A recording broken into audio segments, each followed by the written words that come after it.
Hey, yo, what's up? Oh, I forgot to turn this up. All right, there we go. We're back. Hey, yo, what's up, Outliers? Great to see everyone. We are off and we're getting after it. So for those that don't know, I just wrapped up a stream not too long ago with my friend PB talking about the tariffs and stuff like that. And then now we are going to take a closer look at the markets, see what's coming up this week, and all that kind of stuff. So let's see who we got in the chat. Oh, I got to make sure that I text Mel and let her know that the dog has been fed. Just so that he doesn't get fed twice. Become a little fat boy. No way. Looks like we got Tommy, Lauren, Reese, Shamgar, H, Travel. Great to see all of the usual names and faces. Lauren says, 2030 is Eric sick. What's going on? No, I did a live stream before this. So I actually didn't even know if we were going to do one today, but I just slid it a little bit later so that we had a chance to connect. Really, I just want to make sure that you all are good, to be completely honest. We can look through the markets and stuff like that, but I know for a lot of people, stuff is a little bit hectic right now. So it's mostly, honestly, doing this just to make sure everybody's like comfortable. Portfolio is not aflame. We're not freaking out, stuff like that, because that's unnecessary and that's a bad vibe. So let's get me on the main screen and let us get started. So we'll start with a quick overview of the broad markets, not the futures. I just want to do all the sectors and give everybody a rundown. So you can see comms did well. Materials did well. Energy is still contracting. Financials down tick, but holding. Industrials rolling over. Technology is, look at this. Technology is still looking so rough. Now, one of the things I want to highlight very, very specifically here is the relative strength between communication services and then XLK, right? You see the difference here. XLK is actually slightly negative sloping at this point, whereas communication services is hovering near highs. So what this tells you is that not all tech is created equal at the moment, and there are some of them that are doing really, really well, and there are some of them that are not doing well. So a great example of that is if we pop over into this, we go into comm services. We can see Meta has been doing typically pretty well. Let's grab Meta really quick. So Meta is hovering near highs, just had banger earnings. We look at Google. Google is also crushing. If you look at T-Mobile, not very good. Good earnings, but not very good. Take a look at Netflix. Hovering near highs, really solid earnings. Disney trending sideways here, not much to write home about. Same thing as T-Mobile for AT&T, and then Verizon, about the same. So if you boil this down to like what's really leading this sector, you can kind of see it clear as day. It's essentially these three companies. Well, two companies realistically. Google, which will be just about the same, and then Meta. That's what's propping up comm services. And if you're looking for strength in tech, this is not a bad place to look. Now, if we go into IT specifically, IT is just so rough right now. So rough. Now, one thing I do want to note is that NVIDIA is literally, crazy enough, NVIDIA is becoming a value zone. NVIDIA now is trading at less than a 0.3 PEG ratio, price to earnings growth. That is seen almost like a holy grail, PEG less than 1. There are literally entire strategies built around PEG less than 1. I've traded some of them. So this is now literally a value play. And I still don't have direct exposure into NVIDIA because I'm trading it through Qs and stuff like that, but it starts to look really appealing here. Now, if you'll recall, when we covered this gap previously, the drop down, one of the first things I told you guys is with stuff like this, I prefer to wait and see how it behaves. And I still haven't redrawn this top side alert. The bottom side alert got triggered because it fell below. But what I'm highlighting is that NVIDIA based sideways and then it fell off a cliff. Now it's again kind of in no man's land, which the question is, how far down does this feel like going? But there's not a lot of support and resistance here. So that overall perspective is really interesting to me because I think NVIDIA at this point is just really, really strong. And I still am in favor of waiting to see how it behaves, but it starts to look more and more interesting. NVIDIA literally at this point is becoming a near value play, which is kind of insane actually to even speculate, right? Because of how big and how transformative of a company NVIDIA is. So that's looking within the tech sector, but broader tech right now is looking really, really gross. So let's now take a look. We already did the events that are coming up this week and, all that kind of stuff. So I'm going to skip over that. We did that yesterday, but I want to continue cruising through a little bit of this grid and see if anything else sticks out to us. Again, just to recap what we just talked about, the thing that sticks out to me here is the divergence between communication services and tech, and then within communication services where the strength lies, and then within IT where the weakness lies. That's the key takeaway from that section. Now, if we take a look down here and we look at staples, they still don't look good. Real estate does not look good. Utilities still doesn't look good. It had an up day, but still doesn't look good. This is even still declining here. We can see, interestingly, healthcare is still rebounding. It looks like it's now, not quite, but it's now flirting with this 3-month point of control. So that's starting to look strong. My guess is if we look within healthcare, there will be pockets of very specific strength. And then if we take a look at discretionary is still massively outpacing staples. Who'd have thunk it? Not me. Okay, now over to bar chart. And I want to take a look at the overall market performance with you all. So big declines on the day. We can see we're rotating down heavy on net new highs and lows, which is not totally surprising. If we take a look at here, you can see that that's also represented for the NASDAQ and New York Stock Exchange. So net lows across the board and decelerating gross highs. And then the advanced decline cumulative average for the New York Stock Exchange, it's above this, it's above the 50-day MA, but it's negative sloping, and the 50-day MA was just starting to turn around. So that's still very much in a transitory phase as far as I'm concerned. So let's take a look now at overall market performance. Any key divergences here? This materials is breaking down. Healthcare is breaking down. Financials is breaking down. Financials is interesting. And we just talked about healthcare before too, that healthcare we think might have some pocketed strength. So let's see what the dealio is in healthcare. We'll sort it by a 5-day change. DHR is collapsing. Oh. Whoa.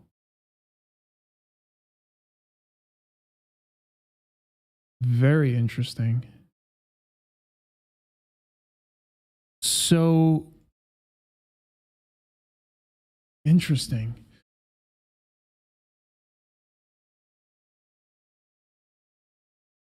So here, I actually kind of favor this heavily to the downside, but it's fallen so far that it's essentially out of references. You have to go out 3 years before you find the next reference area of anything resembling support and resistance. Oops, didn't mean to do that.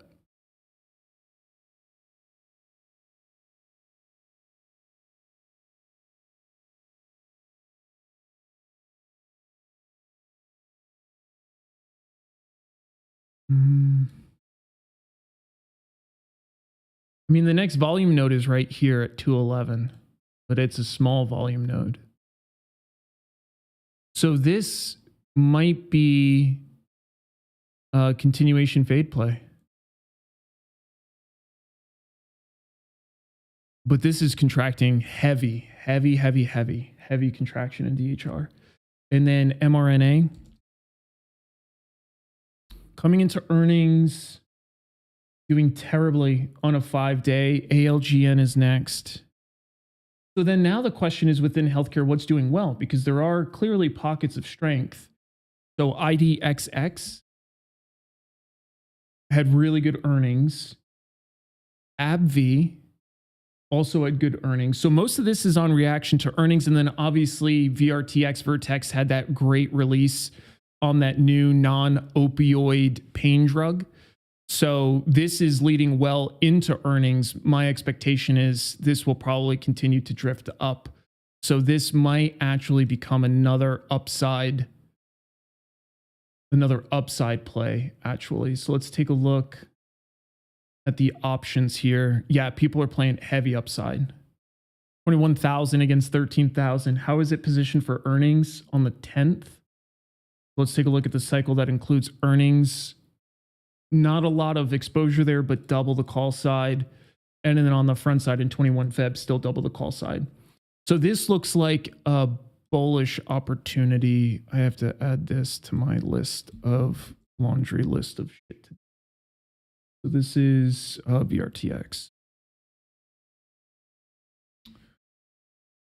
Cool.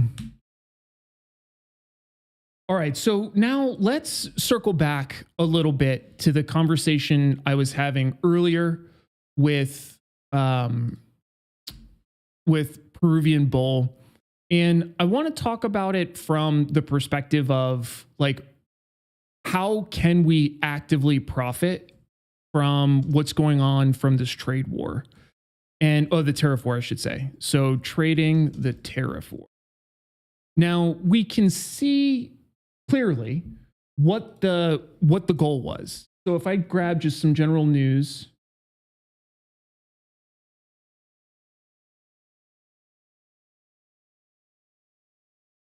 here, and we take a peek, the tariffs went into place Saturday. Sunday, there was talk then about retaliation, interesting, from Canada. And then today, earlier in the day, Mexico said, hey, we'll send 10,000 troops to the border to help secure the border from our side. Let's sit down and talk. And Trump was like, okay. He put on a 30-day stay for Mexico. And obviously the stuff with Canada is still, on the docket. Then later today, Canada and, well, I should say Trudeau specifically, but Trudeau had a conversation with Trump in the morning. And the reason why I'm highlighting this specifically is because of the two conversation element to it, which is interesting. The fact that Canada had to have two conversations about this where Trump had one with Mexico, as far as we know. And it looks like he got to an agreement with Mexico pretty fast. Now with Canada, it took two calls, but then they also struck a deal. So here's what this looks like. And we talked about this a few times. My original expectation here is not that these tariffs were designed from an economic purpose. Like, that's not what it seemed like at all. This seemed like a really aggressive and honestly slightly advanced negotiation tactic. And it relies heavily on the U.S. relative position of strength compared to both Mexico and Canada in terms of our trade relationships. So part of me thinks that Trump is doing a lot of this stuff to try and accelerate as much as it can the key items that he's trying to push quickly. Because by doing it this way, by launching the tariffs first to show that he's not fucking around and that now the ball is in your court and the clock is already ticking because this is happening, it adds a completely different layer of expediency behind everybody's interactions with that thing. And I think that's also why he agreed to a 30-day thing, because realistically, if he was trying to be unreasonable, he would say, no, you guys have 48 hours, 72 hours. You guys have a week to come back to us. But the fact that he let it be as far out as a month, that tells me that he wants to try and arrive at a conclusion, or an agreement, I should say. Now, what concessions are going to have to be made and all that kind of stuff, that I'm still really interested in. Like for Canada, like what specifically would Canada have to say in order for Trump to be satiated? One of the things, and I posted this in the Discord earlier, clearly, was Trump wanting US banks to be able to operate in Canada. And that is a fair gripe from the US perspective, because interbanking relationships is a really big deal. And right now, Canada does have, obviously, a complete stranglehold on banking within Canada from domestic companies. And again, it obviously benefits Canada, but that's something that Trump has identified as an issue that he's willing to fight for. And this is obviously part of his agenda with them. But I don't know what else, because he hasn't talked about what else. As you guys know, I've been following this very closely. And the reason is because this is all highly tradable stuff that we're seeing right now. Now, the directional moves and stuff like that, we already talked about all that ad nauseum yesterday. And then I also talked about that on the podcast I did earlier with PB. Essentially, trading the original release of the tariffs was very simple. It was just a directional play. Then it was trend following, trimming risk, adding risk, that kind of thing. Then as of today, when it looked like Mexico was arriving at an agreement, that clearly signified that this is not really designed to stay in place. And if you remember on, what was it? Yeah, yesterday, Sunday, when we talked about this, I even made the comment that it doesn't look like the futures market is taking this that seriously. And we can also see it from a volatility perspective. So my overarching hypothesis here is that the market already saw this and could see most of this priced in. I think a lot of what we saw was just short-term positioning, rightfully so, depending on how this thing goes. Now, if we extrapolate this out a little bit to where we sit today, we already saw the first series of tariffs, first series of conversations come down. The big question at this point is, do the tariffs continue after this 30-day period? And to me, that's going to be the next really big tradable piece of information related to this whole thing, unless there's any interim updates that come out relative to it. And if you wonder why I keep looking down, it's because I still have my new favorite rubber band that I told you guys about. I'm playing a game where I'm hooking it on my pen, the clip. It's very fun for me to do simple things like this. Yeah. So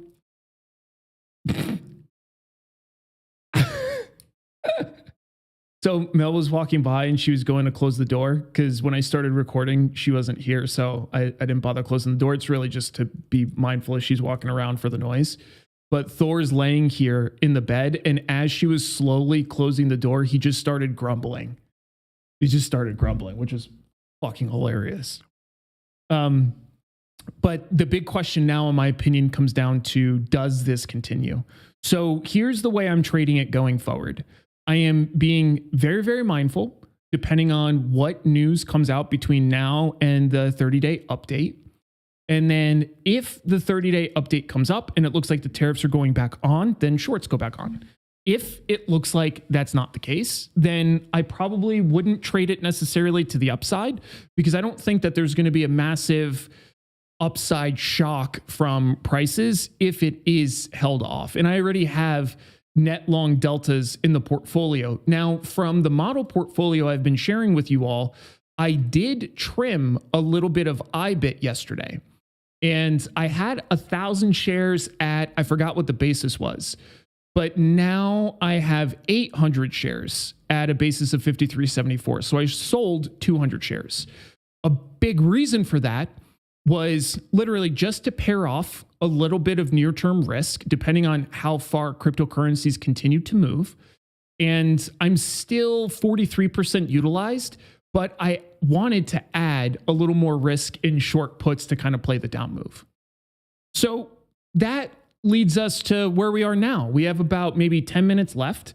So I'm happy to talk about whatever you all would like to take a look at. Obviously, Palantir had crack house earnings. We can talk about that, or really whatever else you all want to take a look at. Just throw it in the chat and we will start there. Now, as per always, I want to give you guys a quick series of updates. The live stream schedule for this week is standard every day at 1700. Today was a little bit anomalous just because of hopping on with PB.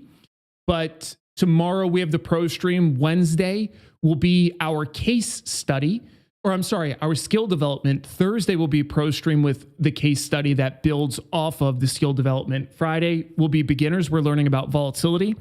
Saturday will be GameStop again, and then Sunday will be market prep.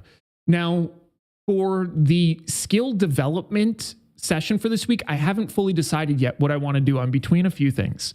So I'm going to hold off on announcing what it is just yet, but I have a few things in the pipeline. I want to pick something that's a little more relevant to what's happening in the market right now. And now let's take a quick look at the Pro workbook really fast. I just want to see if there's any questions I need to hit. We're clear there, and we are clear here. So from the pro side of things, it looks like the gang is good. So we'll kill this one. And then we already talked about the syllabus for this week, what's coming up. So now let's get into our Q&A. So what we got? We got 2740 Q&A. What do you guys got?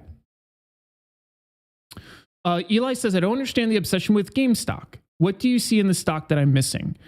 So I've talked about this actually quite a lot. The main thing that I'm very interested in GameStop for, well, there's a few key reasons.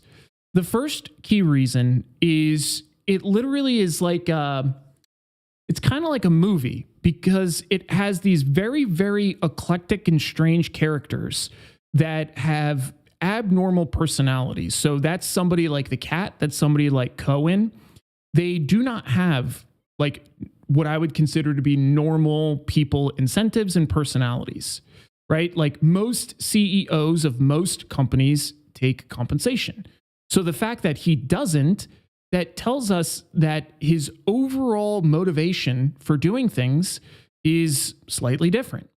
So that's interesting. Now, from the cast of characters side of things put aside, the main thing that GameStop is really interesting from the lens of analyzing and assessing market behavior. The reason why that's so interesting is because GameStop is a insanely great example of how markets can be manipulated to a pretty significant degree, and it puts it on full blast.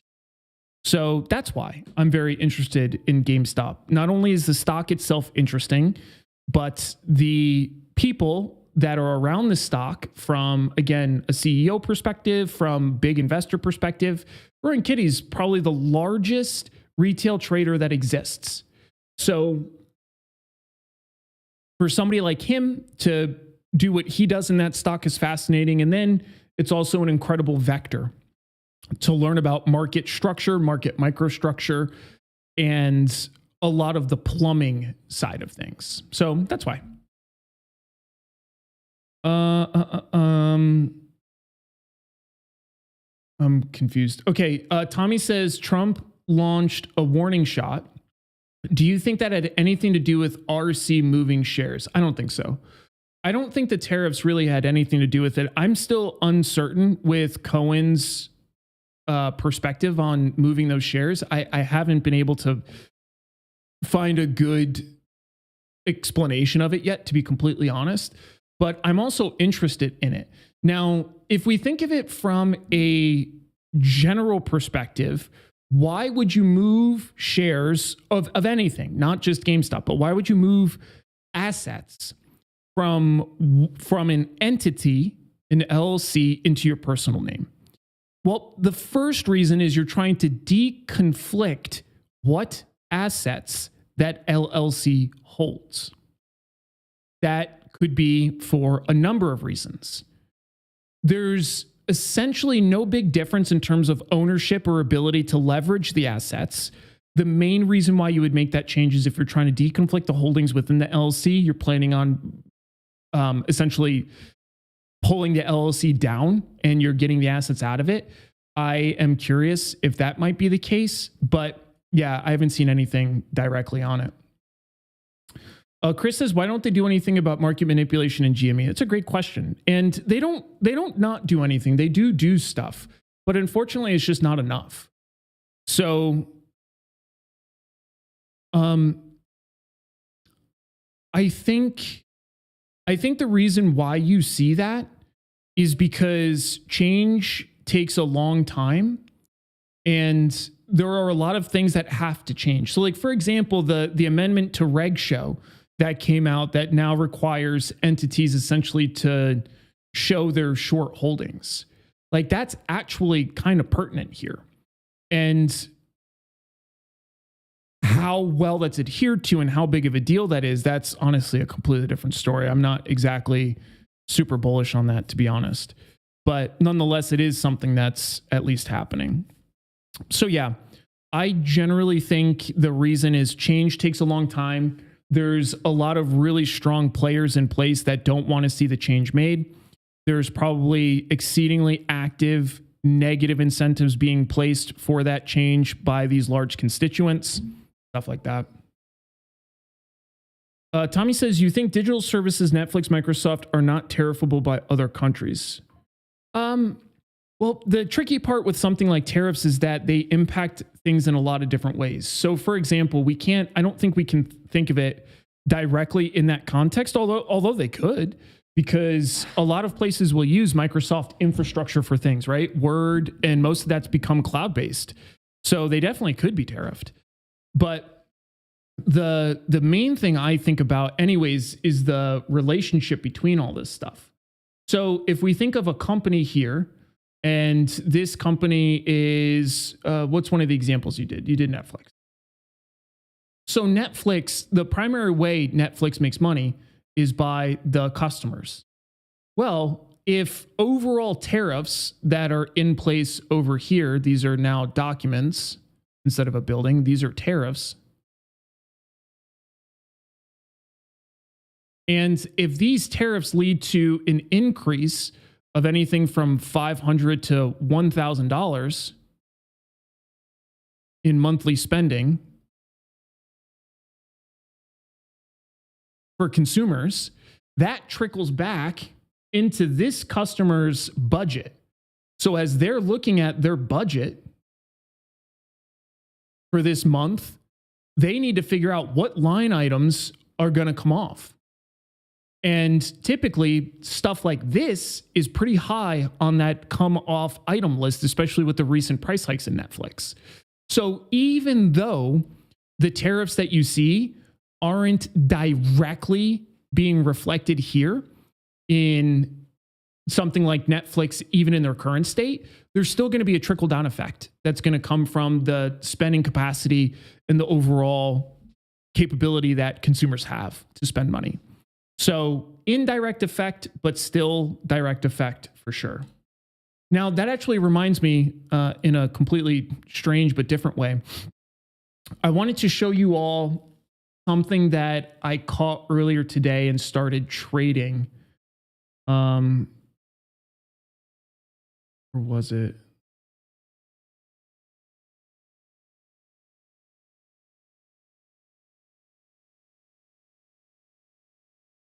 No.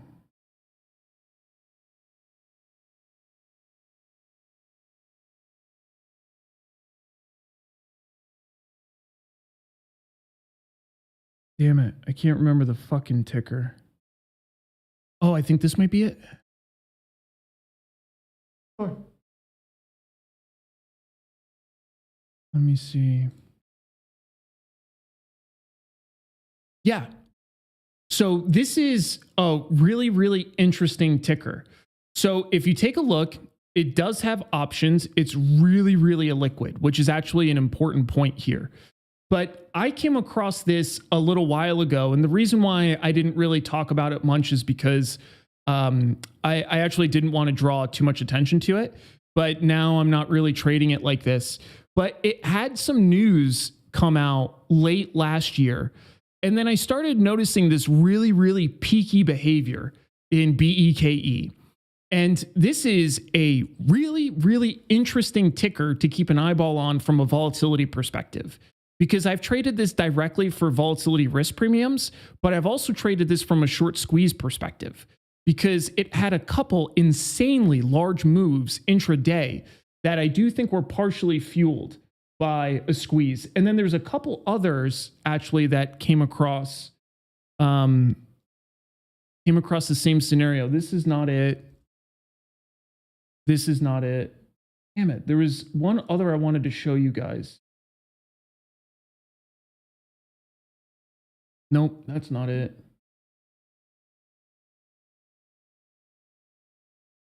I'll see if I can remember it. Thought it started with a B as well. Don't remember. Might have been on one of my other alerts. But anyways, the broader point that I wanted to highlight for you is that over the last 6 to 9 months, I've come across actually quite a few tickers that are showing signs of some short/gamma squeezing. So it's something that I've been trading and paying attention to a little more heavily. But this, I wouldn't consider this one of them. I just don't remember what the ticker was, to be honest with you. But I did look at it earlier today.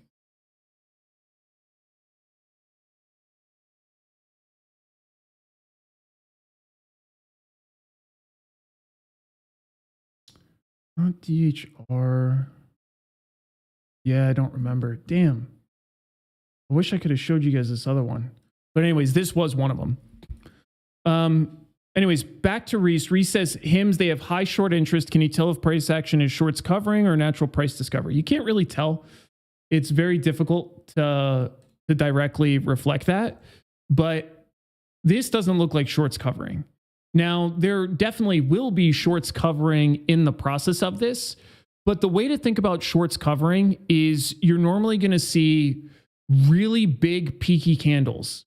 So actually a great example of that is GameStop. So when there's actually a short squeeze that's on, you'll notice that these candles shoot up huge relative to the body and then they come back down, or the overall size of the candle itself is absolutely massive on a percentage basis compared to recent price action. So for example, this candle right here that it did end up closing near the top, the high-low price is 47.5, low of 31. So that's literally a 16-point spread. So when we look at HIMS, there definitely are going to be shorts covering in here, but it's not like causing a short squeeze. They're just people that are on the wrong side of the trade that are closing out their positions. And the reason being is, again, take a look at the overall high-low spread here. High is 39, low is 35. So it's a big move, but it's nothing like people being forced to close from, again, like a standard short squeeze or something like that. So Reese says, I found it wild. HIMS ignored all market sentiment the last couple trading days. Yeah, well, that's the nature of idiosyncratic risk, is that there will be things internal to individual names that lead them to do what they want to do. We actually looked at a couple of these earlier, right? Meta, another prime example. Meta couldn't have cared less about the whole tariff picture. It literally showed zero signs of slowing down. Didn't care. Google didn't care at all. So this is the nature of idiosyncratic risk, is we can find things that become decoupled from the broader market, typically not indefinitely, but generally for specific periods of time. And again, that's just because there's a different risk profile associated with them. They have individual news that impacts the name individually, so then it can cause them to kind of dance to their own tune for a little bit until that news becomes priced in. So yeah, good observation. Sweet. If anybody else has one more, we could do one more. All right. Chris says, was there any specific reason GME was trading at 34 just a few weeks ago, only to get beaten down to 25.89 now? Nobody knows. So the short answer to that question, and this isn't meant to be like annoying or anything like that, it's just the general answer, is that during this period, more people are accumulating into it. And then from here, less people are accumulating, which is allowing the sales to kind of push it down pretty heavy. That's kind of what this is. So the reasons behind it, there's tons of them. But the interesting thing about the price movement that you see in GameStop is that this hasn't really been news driven by much of anything. So that part's been very, very interesting to me, the price behavior of GameStop on a relative basis, because from a news perspective, it's not really being driven down. Now, the gap that you saw today, this is sympathetic with the broader market. Now, this is actually a really important level. I haven't looked at the stock yet today. So this is a really important level that it's butting up against. As you can see, all these lines have already been on the chart. But like this movement here, this simply means there were people that started selling. And why they started selling, it could be people that were deep in profit. It could be people that, if we zoom out, it could be people that bought in over here and they were just so thankful to be able to get the fuck out at close to a break even. There's a million different reasons. Now, what I can tell you is that this was broadly supported, though, meaning we can see the spike in volume as it's going down. So this is definitely from an institutional element. How much of it, we don't know. But this definitely will be partially, well, not partially, largely driven by institutional offload. But even still, the offload itself was just very one-sided. And what I mean by that is it's not like this sell volume peaked into something and then you saw volume expand crazily like it did back here. It's nothing like that. It just means that there weren't people that were wanting to buy into it. So this was very just one-sided volume most of the day. So yeah, a little bit of a different price behavior, but the Cliff Notes version for all that is nobody knows. Anybody that says they do is full of shit. The structural reason is because there are less people buying, and then we can analyze the price movements to come up with some ideas as to why it might be moving the way it is. So in this case, it looks like there are less buyers stepping in, and it looks like there's a slight uptick in selling. So now it does look like, though, that the stock is in a really precarious spot, in my opinion. So if I take a look at the coverage strangle from the sample portfolio, our basis is 28.21, which is not good. And we're like 78% utilized, which is also not good.